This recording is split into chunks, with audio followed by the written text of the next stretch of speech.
this is to be a really interesting session for me, certainly, and I'm sure for you.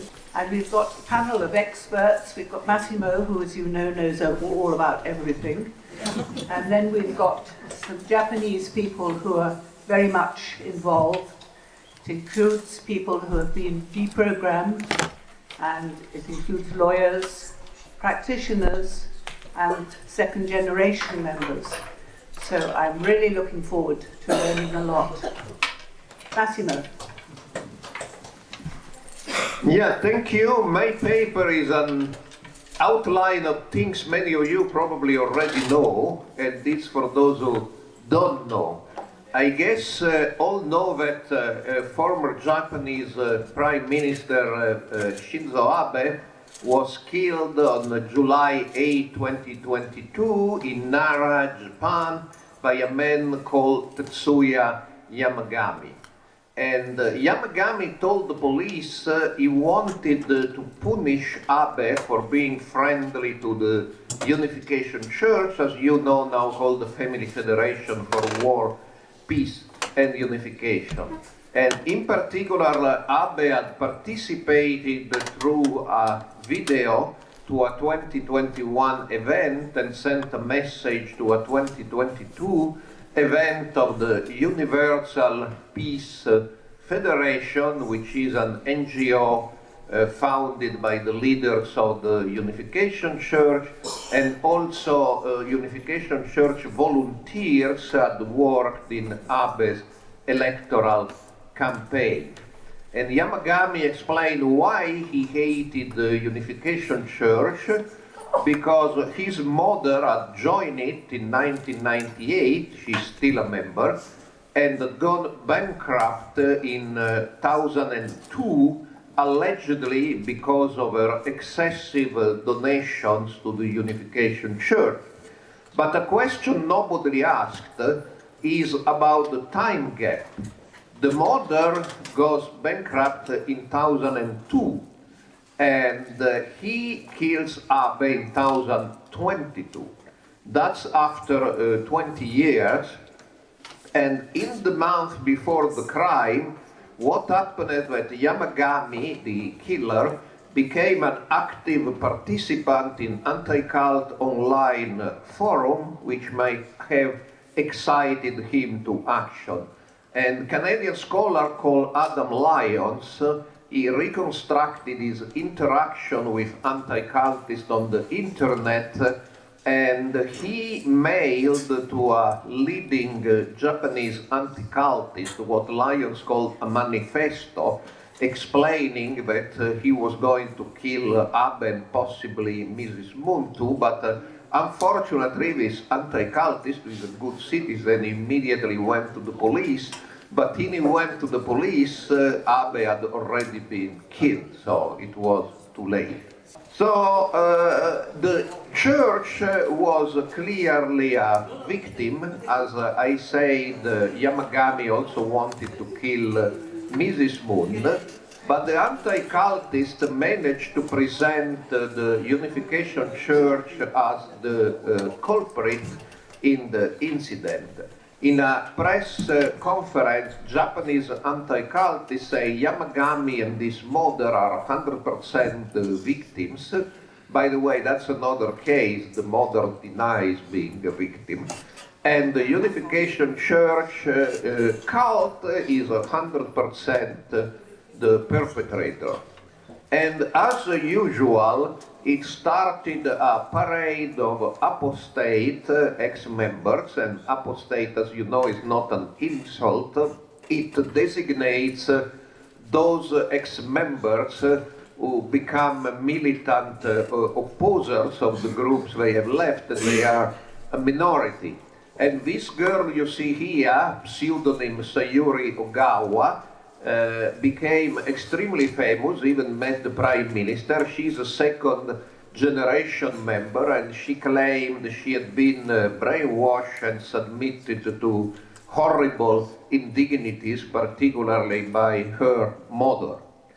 But unfortunately for her, but that didn't get a lot of coverage in mainline Japanese media, This other lady, Masumi Fukuda, she's an award-winning journalist. She also has a degree in sociology. I interviewed her.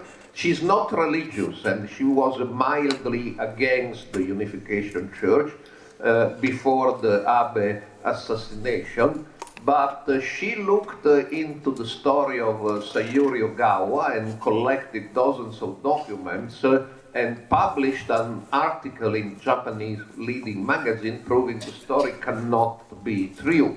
So here you see Sayuri Ogawa, but it's not good English on her Twitter. She wants the Abu Bakr law, or presumably law, made in Japan. So she wants to import the Japanese law into Japan, and this poster is just part of a large campaign which started with submitting questions to the Family Federation, which in Japanese law is preliminary to seeking a dissolution order. Now the dissolution order, or as Emily said, the nuclear option, has been activated in the Tokyo District Court, which will rule in 1 year or so. And while they were at it, the anti-cultists persuaded the government to pass two controversial regulations, one on limiting donations to controversial organizations and one on the education of children. And thus we published recently in Bitter Winter the Jehovah's Witnesses, through something similar to the Freedom of Information Act, obtained documents from Japanese government proving that the regulation on children has actually been drafted by the anti-cultists, and then the government just passed it, but it's a pure product of private anti-cultists. And presumably the donation rules are similar. Now, the donation measures explicitly target spiritual sales. Spiritual sales is an expression coined in 1987 by anti-cultists, accusing the Unification Church of selling good luck items such as pagodas, you see here, for exorbitant prices.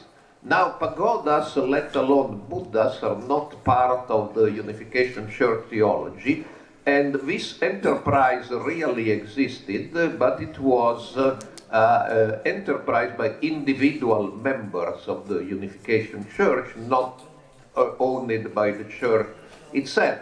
And they perhaps did make too much money, and on the money they made donations to their church, which happened to be the Unification Church. But the very important point is the Japanese law was changed. The Unification Church from Korea said that thing should be stopped, and in 2009 the Unification Church in Japan issued a declaration of compliance with new law. And as you will probably hear from the lawyers in this panel, after 2009 there were only a handful of cases of so-called spiritual sales. So by the time of the assassination of Abe, the problem of spiritual sales has been solved.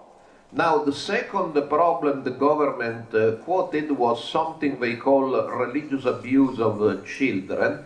And the regulations are so broad and vague, they've been criticized by the Financial Times and other mainline media.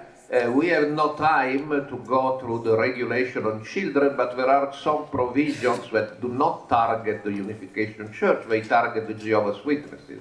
For instance, they say it's evidence of abuse, not celebrating birthdays. That's nothing to do with the Unification Church, but it has a lot to do with the Jehovah's Witnesses. Now, in the Japanese controversy, there is also an important political element. Masumi Fukuda, the journalist I mentioned, she got a taste about this controversy, and went to dig a document on the origins of the Japanese anti-cult movement. And she proved with documents that the main Japanese anti-cult organization was founded at a meeting in the offices of the Socialist Party, with participation also of prominent members of the Communist Party. And why they took an interest in cults? Well, because the volunteers of the Unification Church working in elections and supporting the Abe faction in the Liberal Democrat Party really changed the outcome of some local elections, particularly in Kyoto, because they bussed hundreds of volunteers in the last days before the election. That really changed the outcome. And that, of course, didn't please the parties that lost. And they say, well, they went to France, actually, that's also an interesting part of the story, to learn about how to organize anti-cult associations. Say, let's organize a small, nice anti-cult association and get rid of conservative religion, which mostly meant the Unification Church, but then they say there are other conservative groups, the Jehovah's Witnesses and others. So that's the image of a lady who is actually at this table, Moriko Hori. So you see the original and the picture. And this image illustrates that there was, not surprisingly, a surge in hate crimes and discrimination, both against the Unification Church and organizations which were founded by Reverend and Mrs. Moon, such as the Universal Peace Federation or the Women Federation for War Peace.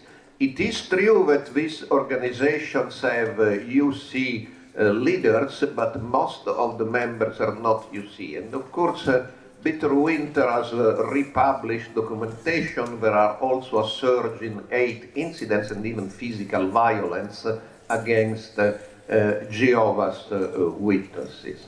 So that's it. And I'm not optimistic about the outcome in Japan, where courts of law have a more than 90% record of siding with the government. So I believe the way to go is to internationalize the issue and bring it to international fora. And what we do today is just a contribution to it. Thank you, Massimo.